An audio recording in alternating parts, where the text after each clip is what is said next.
آپ نے فرمایا کیا تم گواہی دیتے ہو اس آدمی سے جو کہاں تھا؟ ارے بولیے کہاں تھا؟ تلوار کے نیچے تھا۔ اسلام تلوار سے کبھی نہیں پھیلا۔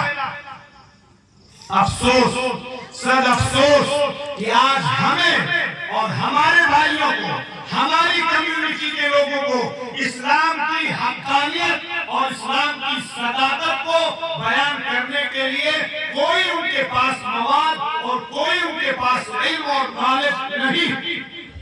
اتنے لوگ بیٹھے ہیں، اگر میں کہوں کہ صاحب آپ آئیے اور میں اسلام کی حقانیت کو سمجھنا چاہتا ہوں، آپ ہمیں سیٹسفائی کیجئے، آپ ہمیں مطمئن کیجئے، تو اتنے بڑے مجمع میں سے کتنے لوگ آئیں گے؟ ہر آدمی اپنے آپ میں دیکھ سکتے ہیں۔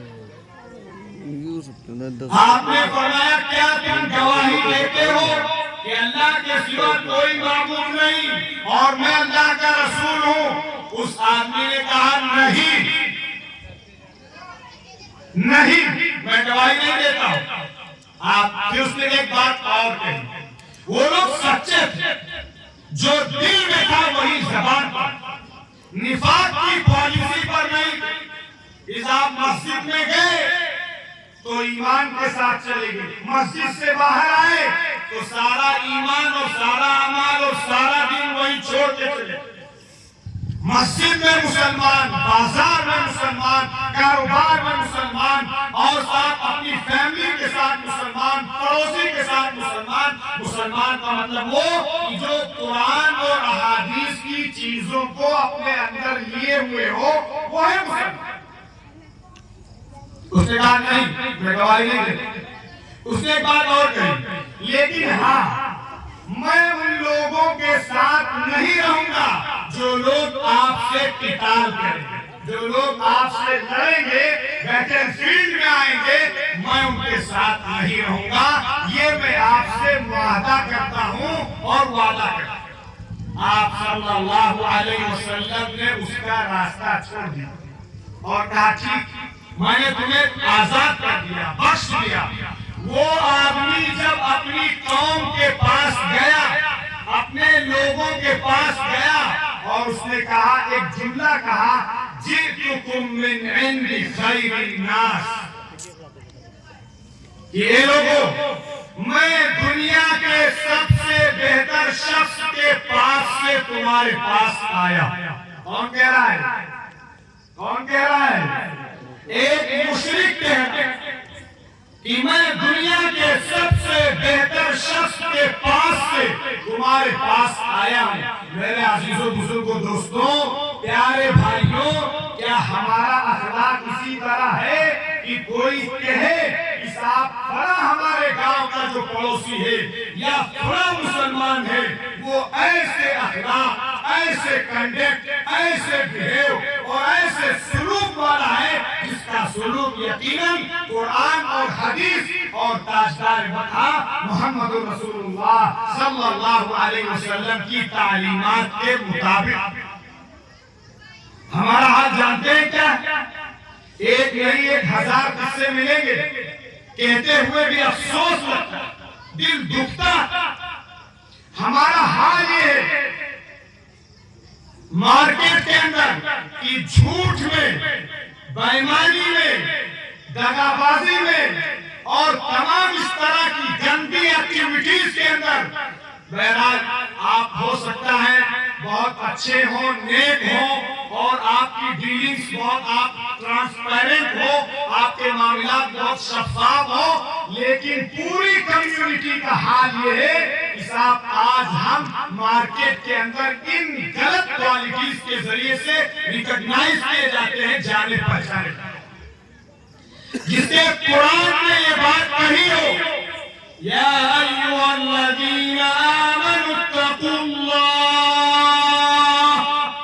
اے وہ لوگوں جنہوں نے اپنی زبان سے ایمان کو قبول کیا اور اپنے دل میں ایمان کو جگہ دی اور ایمان میں داخل ہوئے، اللہ سے ڈرو، وَكُونُوا مَعَ الصَّادِقِينَ، اور سچوں کے ساتھ رہو۔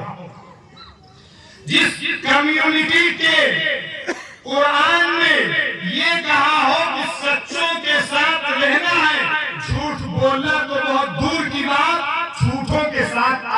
رہنا بھی نہیں۔ آج اس کمیونٹی کے لوگوں کی زبان پر یہ بول سنتے ہوئے سر شرم سے جھک جاتا ہے کہ صاحب مولانا صاحب بغیر جھوٹ کے کاروبار ارے بولیے نہیں چلے گا۔ کون کہہ رہا ہے؟ ہم اور آپ کہہ رہے ہیں۔ شرم سے سر جھک جاؤ۔ اس قوم کے لوگ یہ کہتے ہیں جن سے کہا گیا تھا کہ تم کو جھوٹوں کے ساتھ دکھنا نہیں ہے، ان کی فرینڈشپ نہیں اختیار کرنا ہے، ان کے قریب نہیں جانا ہے، ان کے پاس نہیں جانا ہے، ان کی سنگت نہیں اختیار کرنا ہے، ان کی صحبت نہیں اختیار کرنا ہے، بلکہ سچے لوگوں کے ساتھ رہنا ہے۔ اس کمیونٹی کے بول یہ ہو، اخلاق یہ ہو۔ اور کسی کی کسی سے لڑائی ہو جائے، جھگڑا ہو جائے، تو میں ہو جائے، بات چیت ہو جائے، تو وہ آدمی جو نبی کے اخلاق کو سنتا اور سناتا ہے، قرآن کی آیات پڑھتا اور پڑھاتا ہے، قرآن کی آیات کو انڈرسٹینڈ کرتا ہے اور سمجھتا اور سمجھاتا ہے، اور قرآن کا اپنے آپ کو فالوور کہتا ہے، آج اس کا حال یہ ہے کہ FIR درج کروانے کے لیے اس کو نہ جھوٹ کی فکر ہوتی ہے، نہ سچ کی فکر ہوتی ہے۔ اپنی فائل اسٹرانگ کرنے کے لیے، اپنے کیس کو سخت بنانے کے لیے وہ ساری چیزیں لکھوا دیتا ہے جس کا دور دور تک اس آدمی کے ذہن و دماغ میں خیال نہیں آئے۔ ایک نہیں 2500 لوگ ایسے آپ کو مل جائیں گے کہ جو اتنا نیچے اتر جاتے ہیں، اتنا نیچے اترتے ہیں اپنی بات کو مضبوط کرنے کے لیے، اپنی FIR میں مضبوطی پیدا کرنے کے لیے، کہ وہ صاحب بہن بہو اور بیٹی کی عزت تک داؤ پہ لگا دیں۔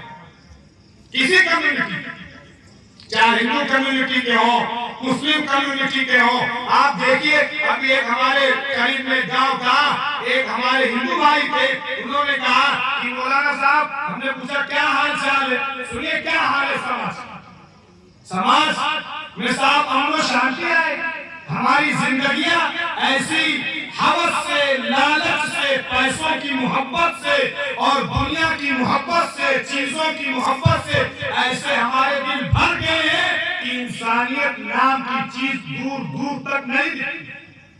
کیا آپ کی آنکھوں میں آنسو نہیں آئیں گے کہ آپ کے سامنے ایک مریض تڑپ رہا ہو اور آخری سانسیں لے رہا ہو اور اس کے خون بہہ رہا ہو، چاہے وہ مسلمان ہو، چاہے وہ ہندو ہو، چاہے وہ بدھسٹ ہو، چاہے وہ جینی ہو، تڑپ رہا ہے، اور ڈاکٹر صاحب یہ کہہ رہے صاحب پہلے کاؤنٹر پہ پیمنٹ کیجئے تب ہم اس مریض کو ہاتھ لگائیں گے، آپ اسپتال میں جا کے کہیں بھی دیکھیں۔